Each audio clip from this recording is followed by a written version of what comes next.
Good morning, everyone. It is Tuesday, July the 16th, 2019. It is currently 8:38 a.m. Central Time. Now, this is a live broadcast for the VBC 66 app, so if you hear a recording of this and you would like the ability to listen to the live broadcast when they are actually live, all you need to do is go to the Apple App Store or the Google Play Store. Do a search for VBC, which stands for Victory Baptist Church, the number 66, which stands for the number of books in the Bible. VBC 66, run it all together. Get the app. It's absolutely free. And there are plenty of things on the VBC 66 app that you will hopefully find to be interesting, challenging, convicting, beneficial, helpful, whatever, any positive thing you can come up with. You should be able to find something on the VBC 66 app that you find to be beneficial. So please get the app, share it with as many people as possible. If you are using the app and you find the app to be beneficial and helpful, please leave a 5-star rating in the Apple App Store or the Google Play Store, and you can write a little short review telling other people why they should get the app. All right, so I think that would be helpful to us. All right, it is Tuesday morning. My iPad that I'm currently holding in my hand to do this live broadcast has a battery level of 24%. That means that will go down relatively quick. So I don't have a lot of time, but I want to set this morning's live broadcast up this way. As Christians, our theology, our doctrine should matter when it comes to every subject that we think about. In other words, how can I say it this way? Let me try it this way. Everything that we think about, it doesn't matter how we view it. It doesn't matter how we view what's happening in culture, how we view what's happening in the church.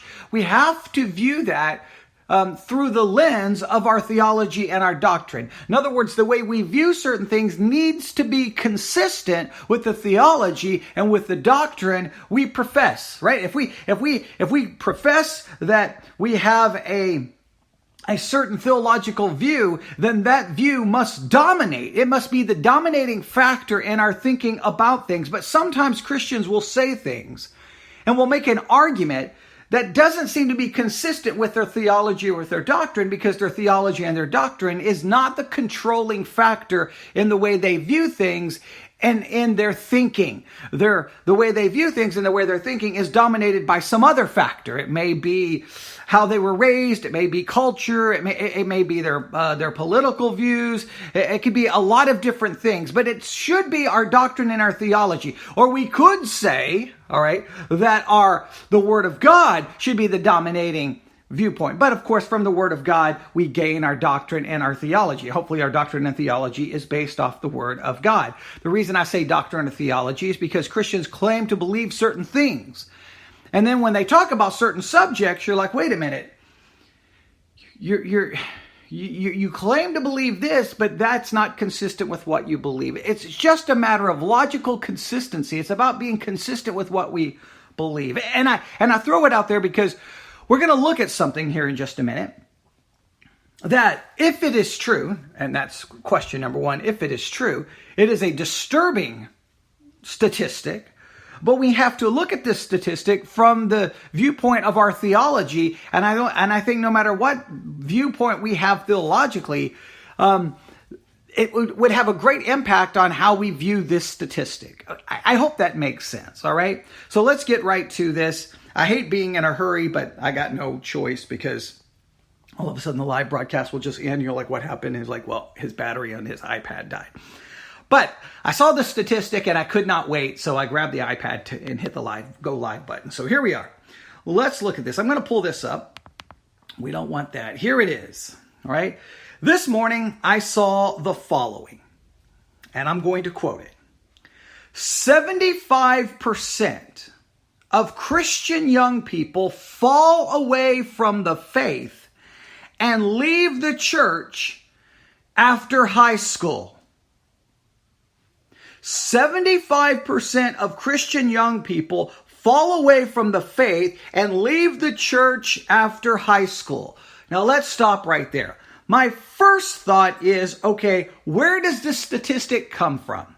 How did someone derive this statistic? Did they just walk around and go, did they go from church to church to church to church to church? I'm not saying this statistic is not true. I just know that you can write anything and throw in a statistic, and many times people won't question the validity of said statistic.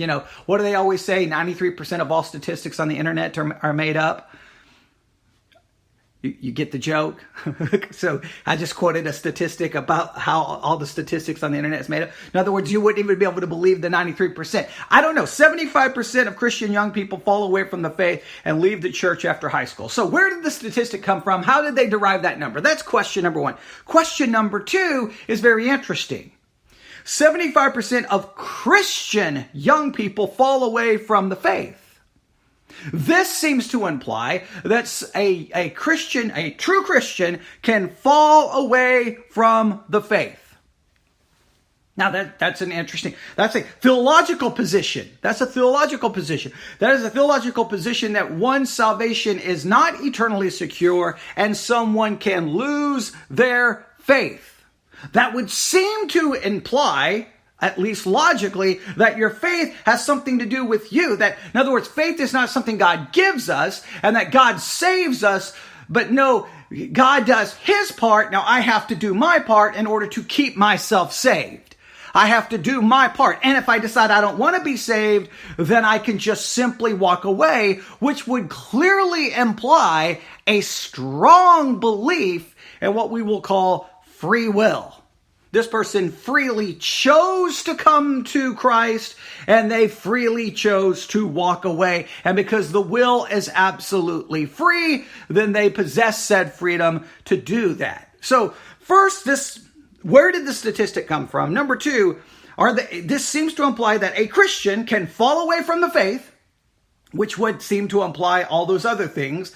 It would clearly imply that somehow our salvation and staying saved is dependent upon us, all right? And then this raises all kinds of questions. What must I do in order to stay saved? How much work do I have to do? What do I have to do? Which then becomes a very works-based system. And I've heard all the arguments to try to get around that. But if you're saying that I can lose my salvation, then I have to do something in order to keep it. And then this also implies a complete belief in free will, an absolute freedom of the will. You choose to get saved and you can choose to get unsaved. So there's a lot of theological things going on right here. Another very interesting thing here, and I'm not going to have time to repeat each one of these, but I'm just pointing these out quickly. We can definitely come back to this at some point in another live broadcast, or we may approach this at Victory Baptist Church. We're currently studying the Synod of Dort and the canons of Dort, and we just got done finishing up a study on the 18 points of Pelagian thought. This fits right with all of that, but let's go through this again. All right, 75% of Christian young people fall away from their faith and leave the church after high school. Now let's stop right here. They leave the church after high school. What changes after high school? What changes after high school? Let's see if anyone can think this through. Let's see. You're in school. Oh, yeah, you typically live at home. You're a child. Your parents are going to be much more demanding and restrictive. And then by the time you get out of high school, they start removing some of those restrictions. I wonder what happens. Oh, yeah, I bet you they leave the church in some cases because they're no longer made to go to church, which would imply for many of this 75%, if we accept the statistic as being true, that means many of these young people were going to church not because they possessed some kind of faith. They were going to church because they were told to wake up, put on your clothes, get in the car, and they were being driven to church against their will. Okay, their free will was in submission to their parents' will, and their parents' will won, and their parents' will was the reason they were sitting in church. They were not there because they possessed a faith. They were there because they did not possess the freedom to do what they so desired. Their will was being submitted to their parents' will. And the parents said, you're going to church. And so they went to church. You're telling me out of that 75%, that all of those 75% of young people who went to church were there because they possessed a saving faith? I can guarantee you a large number of them were there because they were forced to be there. So the fact that they leave church after high school would be greatly dependent upon that. It would be interesting out of those 75%, while they were still in high school, where they were still young people, if they were given the freedom not to go to church, how many would have defected and turned from the church earlier? The fact that it happens after high school, to me, is absolutely... To me, that's the part of the statistic that I guess everyone's going to ignore. So 75% is the statistic true. Christian young people, this seems to imply that these were actually Christians and that they can lose their faith, all right? That they fell away from the faith. This implies the absolute possession of free will. They freely chose and they freely walked away. And they leave the church after high school, which any logical person would go, oh, wait, that's interesting, after high school. I bet you I know why. They left after high school because they were no longer bound by someone else's will. Now, the statement goes on to say this. 75% of Christian young people fall away from the faith and leave the church after high school. Now, this is what it says. 30 hours per week at school. 30 hours per week in front of media. 45 minutes per week in a Bible class. Parents, pastors, and teachers, we can do more. We must do more. All right. Now let's take this apart. So the reason that is being implied here, the reason these kids are falling away from their faith is because they spend 30 hours a week in school, 30 hours a week in front of media. Again, I don't know, where all these statistics come from. And 45 minutes per week in a Bible class. Well, if they're only 45 minutes a week in a Bible class, I really don't know what kind of church they're going to, because that would seem to imply one Sunday school class. Do they not have a morning sermon? Do they not have an evening sermon? Do they not have a Wednesday service? Okay, but I guess average 45 minutes per week in a Bible class. Now, this would imply that these young people are not studying the Bible on their own. They're not reading the Bible on their own. They're not listening to sermons on their own. Wait, if they're Christian young people, why would they not be reading their Bible, studying their Bible, listening to sermons as they spend 30 hours per week in front of media? Why wouldn't they be doing all of these things? Oh, I know why. It's the parents' fault. The parents are to be blamed because the parents should be making them listen to sermons and making them read the Bible. It's the pastor's fault. This is the pastor's fault. It's always got to be the pastor's fault. It's the teacher's fault. Now, when I see this, there's so many thoughts. There's just so much here. There are hundreds of thousands of Christian parents who are heartbroken because their young people have, quote unquote, turned from the faith, denounced the faith. And they sit there with regret, with guilt, going, man, wish I could have done this, wish I could have done that, wish I could have did this. And this almost implies, hey, you know what, Christian parents, your young people wouldn't have turned from the faith if you would have done more family devotions. If you would have taken away the media from them, if you would have homeschooled them, this would have solved the problem. Now, again, does this statistic, out of those 75% of Christian young people who fall away from the faith, none of them were homeschooled? None? Homeschool kids never fall away from the faith. Really? Like this whole thing here is just a broken mess. This whole thing is a broken mess. So let's just go through this quickly from a theological perspective. All right, let's go from a theological perspective. If you view this from the lens of an Arminian/Pelagius viewpoint, then you have to believe these young people completely possess the freedom of the will. They absolutely possess freedom of the will.